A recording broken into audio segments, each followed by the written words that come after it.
Bonjour les jardiniers. Aujourd'hui, je vais vous parler arbres fruitiers et test de mon sol.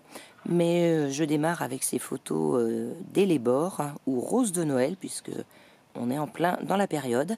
Donc c'est une plante qui refleurit chaque année. Donc à tout de suite pour vous parler de mes nouveaux fruitiers.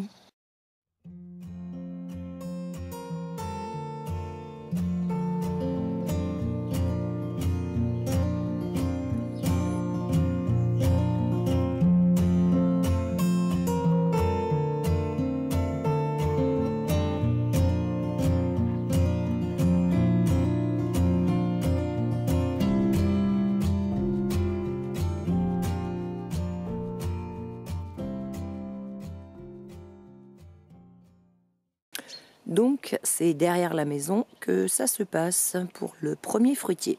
Donc on peut en profiter pour faire une petite vue sur mes salades qui sont en pot. Alors c'est celle qui résiste le mieux. Donc là j'en ai déjà ramassé. Et c'est celles qui se font le moins manger par les limaces. Et puis donc j'ai mis mon premier fruitier ici.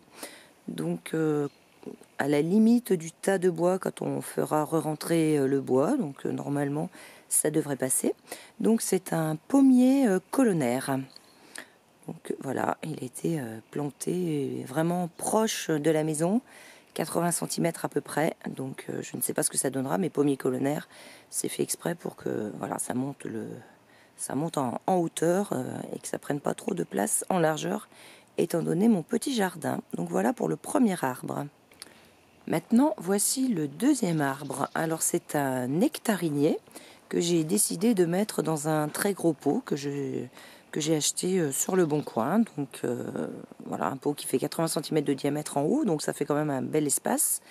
Donc lui, c'est un nectarinier et lui, bon, c'est un arbre qui n'est pas un arbre nain, mais qui va, voilà, que je vais tailler, contenir normalement pour que ça ne me fasse pas un trop gros arbre. Donc voilà pour le nectarinier. Alors il a encore son étiquette. Alors le nectarinier Fantasia. Donc là il a été acheté en jardinerie.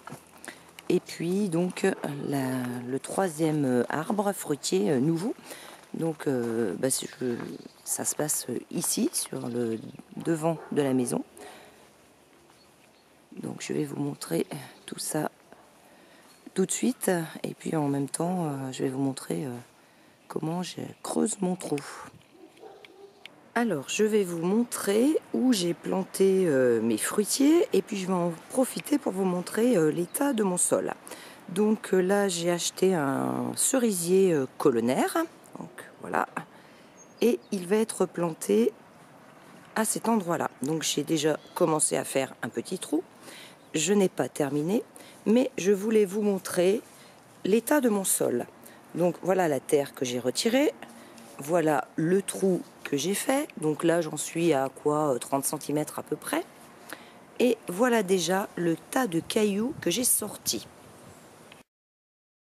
Et je continue, j'enlève encore, je continue encore à enlever, mais vraiment d'énormes cailloux. En fait, plus je vais profond et plus les cailloux sont gros. Donc vous comprenez pourquoi je commence par faire des petits trous, parce que c'est tellement galère d'enlever tous ces cailloux. Regardez-moi ça encore.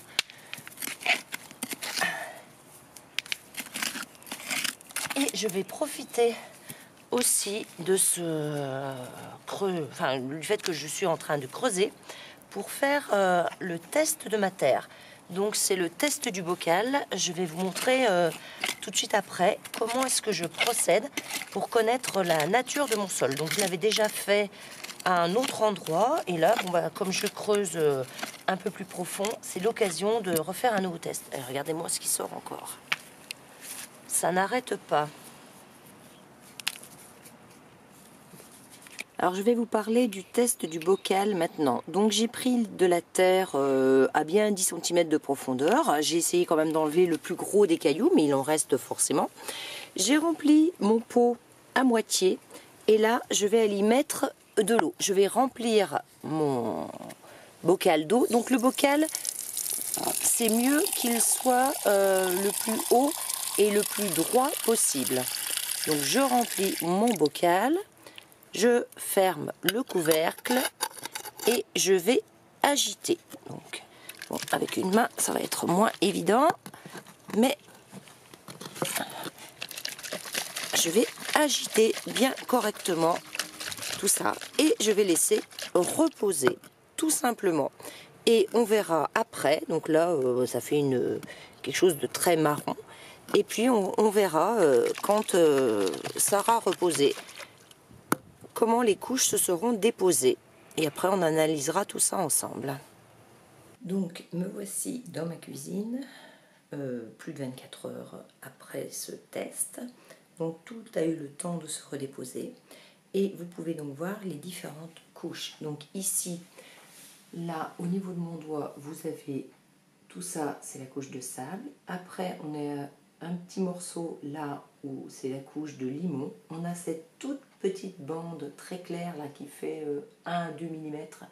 Eh bien, c'est la couche d'argile. Là, bien sûr, c'est toute l'eau que j'avais mise, ça ne compte pas. Et puis là, ce sont toutes les matières organiques qui sont restées.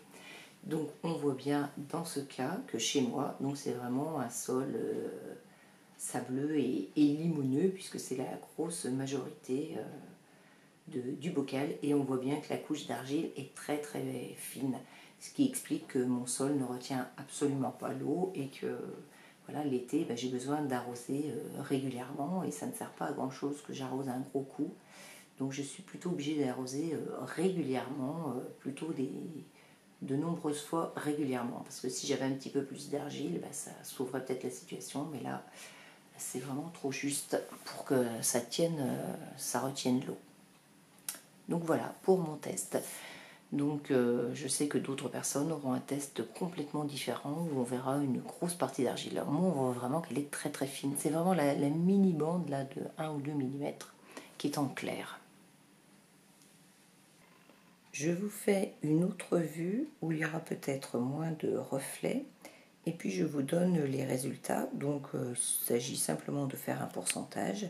Vous prenez la hauteur de sable par rapport à la hauteur totale. Donc hauteur totale, je m'entends, c'est bien jusqu'au-dessus de l'argile. Hein.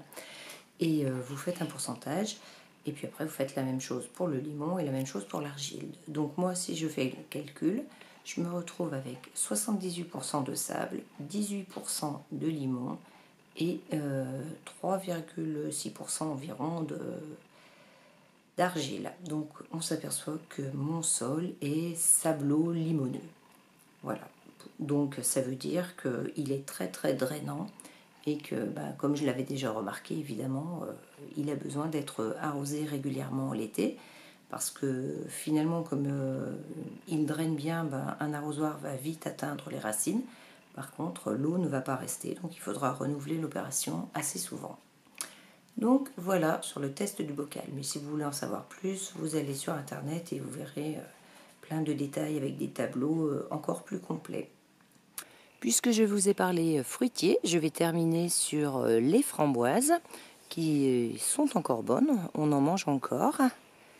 Donc je les ramasse à peu près tous les 4 jours, mais bon, on arrive à faire encore des petits plats.